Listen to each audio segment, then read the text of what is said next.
Hello and welcome to the London School of Economics for a special joint programme with Al Jazeera and the help of the pro-democracy media group, the Democratic Voice of Burma. I'm Veronica Pedrosa and this is At the Crossroads, dialogue with Aung San Suu Kyi, the recently released Burmese dissident. To put the challenges facing Burma into global perspective, we're joined by a distinguished panel of experts. Helping us facilitate the dialogue is Maung Zani. He's a Burmese dissident and academic, a research fellow here at the LSE. His first-hand knowledge of Burma allows him to share his insights of armed conflict, resistance and the Burmese military. Mary Kaldor is professor and co-director of global governance. She's written extensively on global civil society. That's how ordinary people organize to change the way their countries and global institutions are run. And Timothy Garton-Ash is a historian, political commentator and regular columnist for the UK newspaper The Guardian. He's professor of European Studies at Oxford University. In 2000, Aung San Suu Kyi invited Professor Garton-Ash to Burma to speak to members of her party, the National League for Democracy, about transitions to democracies. His main interests are civil resistance and the role of Europe and the Old West in an increasingly post-Western world. To Aung San Suu Kyi, I'm Veronica in London at the London School of Economics. We're very excited to see you. Dorsu, opposite me is Dr. Zani, Professor Kaldor and Professor Timothy Garton-Ash. Hello. They're all greeting you, and we have a room full of about 400 excited students and academics. Well, I don't know if I heard everything you said, but hello anyway. We're so thrilled to have you with us. Aung San Suu Kyi, you are admired and respected in your country and around the world, but people haven't been able to hear from you because of your long imprisonment. In this dialogue, we want to help you break the silence. Can I ask you to speak a few personal words to the audience we have here, and also to please comment on the main themes of our dialogue: conflict and the need for reconciliation, democracy and its links with development, and civil society? Well, as for personal words, I'm very glad to be able to communicate with you. That in itself, for me, is a great progress. Because for many years I was not able to communicate with anybody at all. And I think you asked about national reconciliation. I'm afraid a lot of this is going to be guesswork, but let me talk about what I think you want me to talk about. We have always believed in national reconciliation because in Burma there are two points of view which do not quite harmonize. We feel that there is a need for change, but I think the military authorities do not think that there is a need for change. This is the real crux of the problem. We think that change will be good for everybody, not just for us, but for the military junta as well, because we feel that it would give them a greater sense of security and a greater sense of purpose if they were able to talk to those with whom they have not been agreeing for the past 2 decades and find some kind of agreement.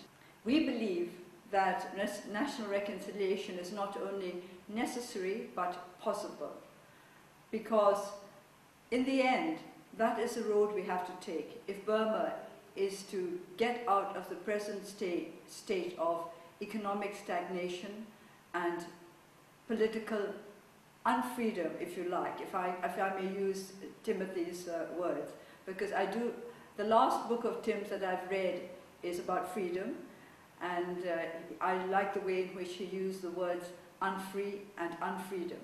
We are at the moment unfree, and we would like to change unfreedom into freedom, and we would like to do it together with the military junta. Can I sort of follow up just by asking you, have you had any approaches since you've been freed towards negotiations? Well, no, as I said, we've had a lot of practice of not getting any response, so that doesn't discourage us in any way. We'll just have to continue and persevere and hope that they will understand sooner rather than later that negotiations are as much to their advantage as to ours. Aung San Suu Kyi, the Burmese military says the country is not suited to liberal democracy. They speak about discipline flourishing democracy. There are also voices in the region that say economic development has to come before democracy. Can you respond to these arguments? Disciplined democracy as affecting only the people and not the rulers is not what we would like. And this is something that we have to work towards. That what we want is not just electoral democracy. That is to say, we don't just want elections. We want real democracy. We think that the rule of law is extremely important. The NLD has been emphasizing the rule of law again and again. An independent judiciary, a strong civil society, and all the requisites of a liberal working democracy. So again, it comes down to talking to each other. We have to talk to each other, to exchange ideas about what we expect from democracy. Obviously, they expect something from democracy, even if from a democracy of a disciplined nature. And we would like them to understand what we expect. Suu, there are a lot of advocates on behalf of commercial interests and trade groups saying that sanction has only hampered democratization and further impoverished the already poor public. As you know, I was critical of blanket sanctions as early as 2003 that hurt the garment workers in Rangoon. But on looking back, the nature of foreign investment that the country attracts is primarily and almost exclusively in the natural resource extractive sector. Do you think that foreign direct investment in the oil and gas, logging and mining will benefit our people? I don't think that sanctions have anything to do with the humanitarian situation in Burma, because we have never asked for sanctions against anything to do with humanitarian aid. In fact, the only thing we have ever said with regard to humanitarian aid was that it should be transparent, accountable, and open to independent monitoring. We have never tried to stop humanitarian aid in any way. And if you consider the fact that less than 5% of the annual budget is spent on both education and health put together, you can understand that the humanitarian situation in our country has less to do with sanctions than with the policies of the government.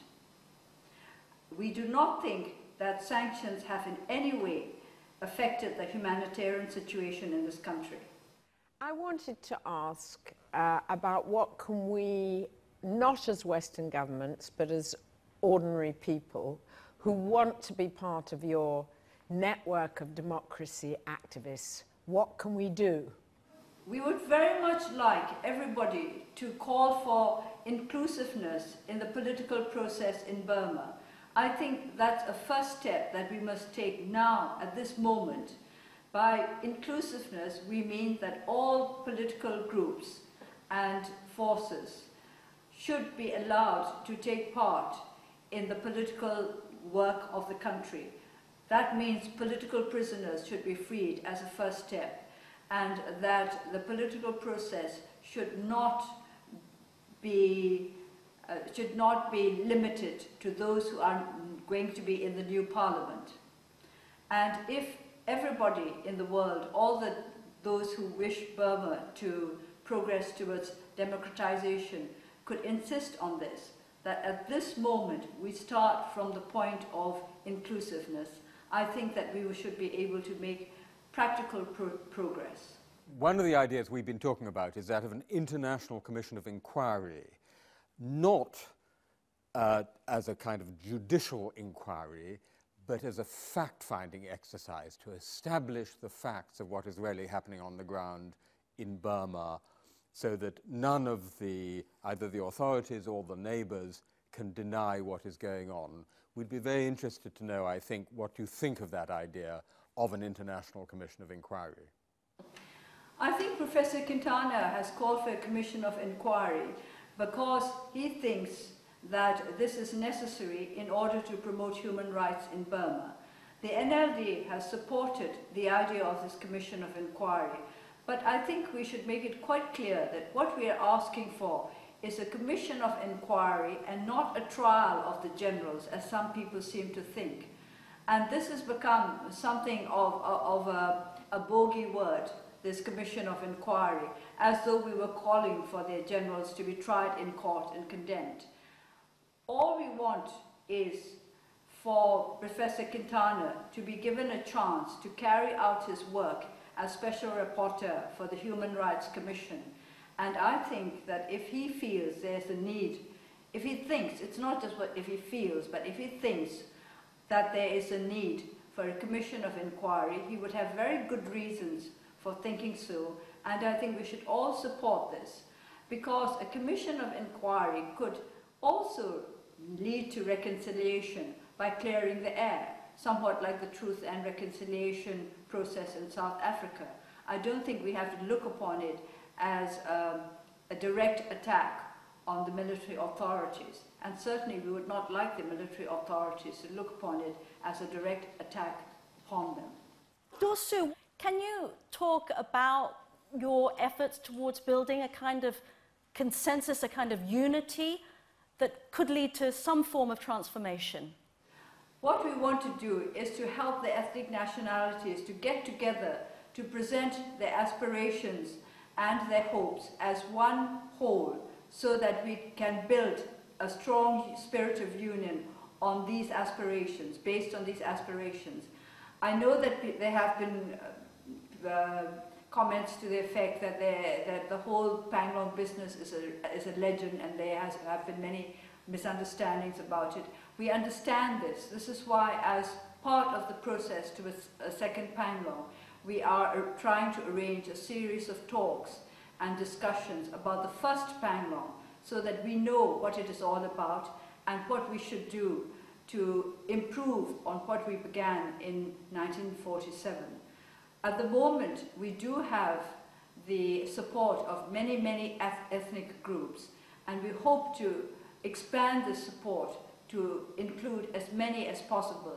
Inclusiveness seems to be the latest word these days, and we really want inclusiveness to be at the top of the agenda, not just for the ethnic nationalities, but for all political groups and personalities in Burma.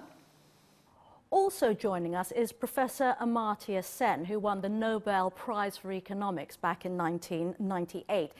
He's probably best known for his attempt to relink economics to ethics and social responsibility.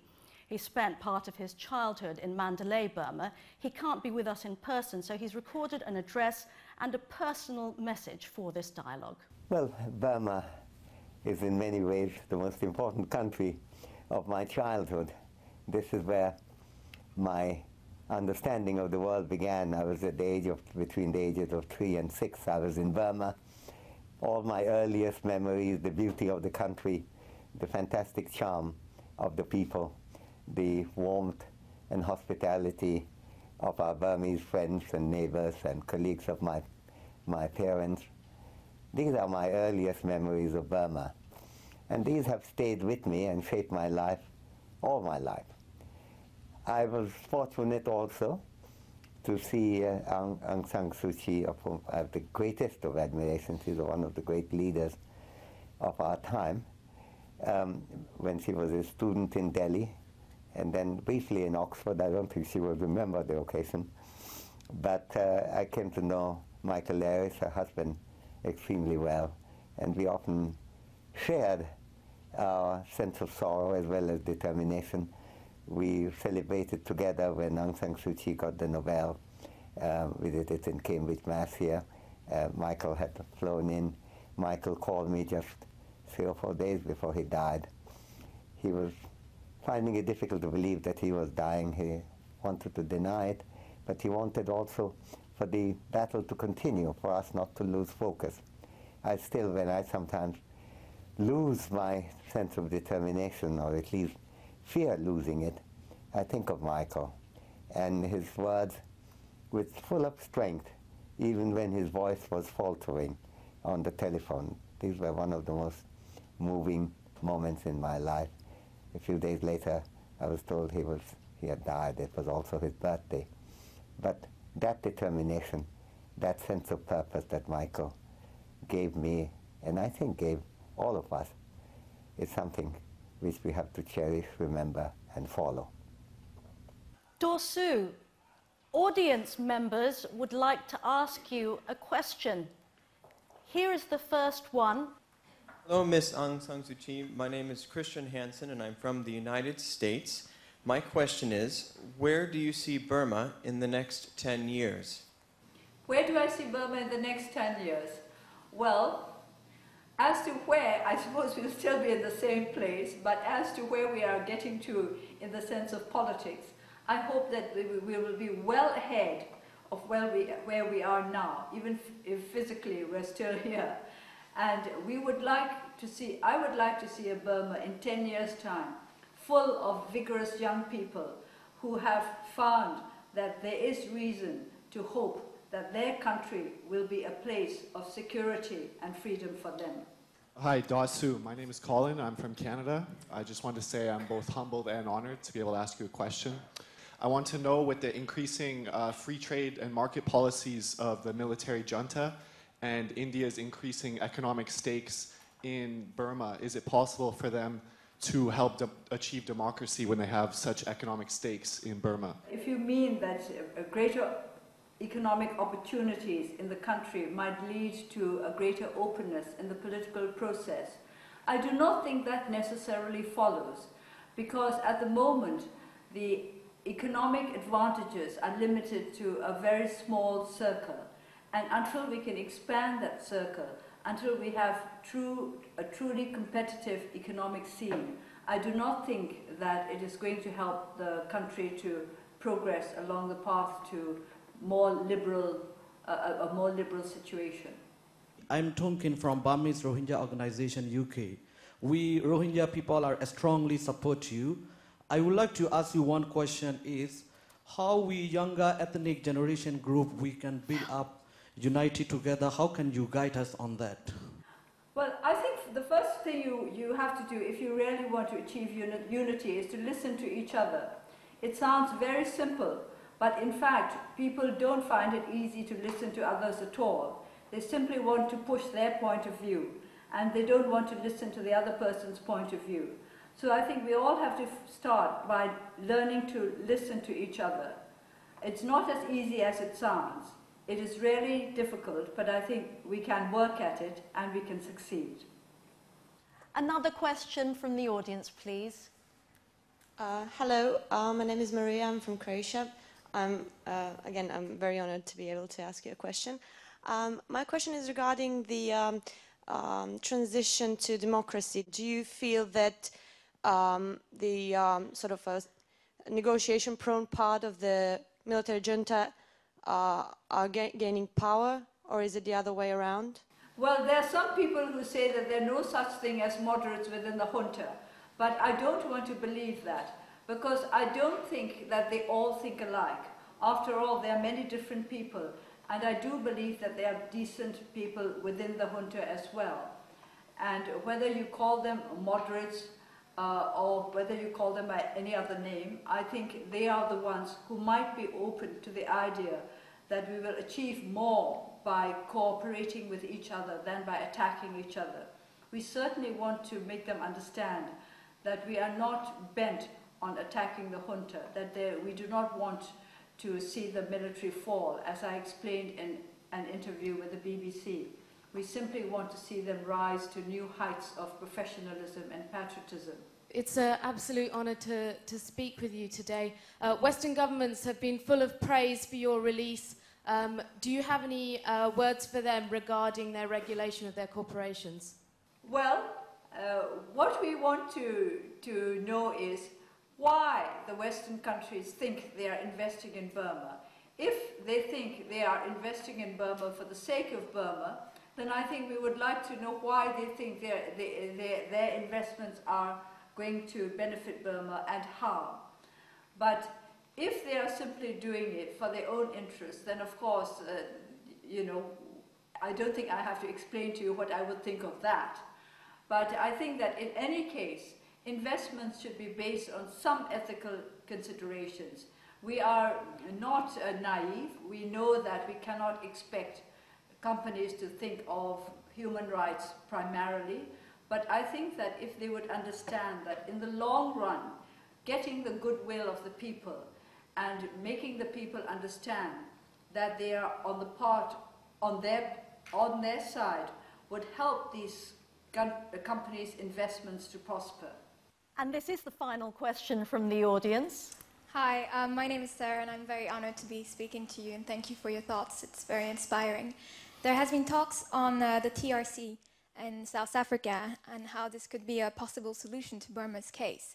I hear that you admire Desmond Tutu and I do too. I grew up in South Africa and although I see that it had successes partly short-term and narrowly economic, I see that it has ignored, for example, gender-based violence, which is on the rise, and it has now made considerable failures. Would you see it for a possible solution? Well, I think the great difference between South Africa in the days of apartheid and Burma now is that in South Africa it was a case of color, of black against white, and it was like black and white. It was very clear-cut, and I think the world found it very difficult not to stand on the side of the black people. Now in Burma, it's just yellow against yellow, which makes it rather more difficult, which is why I say very often that I wish we were a different color from the military regime. And then I think we'd have more support from all over the world, because people would find that they were obliged to stand on the part of those who were being discriminated against on the grounds of color. But we are being discriminated against on the grounds of our beliefs, because what we believe in is different from what the military authorities believe in. We have been oppressed and our people have been imprisoned, and yet the world has not all rallied around to support our cause, simply because we are all of the same color. I really wish that all of us working for democracy in Burma would turn into a very distinct, brilliant color like turquoise or purple or something. And then I think we'd get a lot more support from all over the world. To Aung San Suu Kyi, we're going to wrap up our dialogue. Thank you very much. Thank you very much. And my special thanks to all the students who have sat through this very patiently.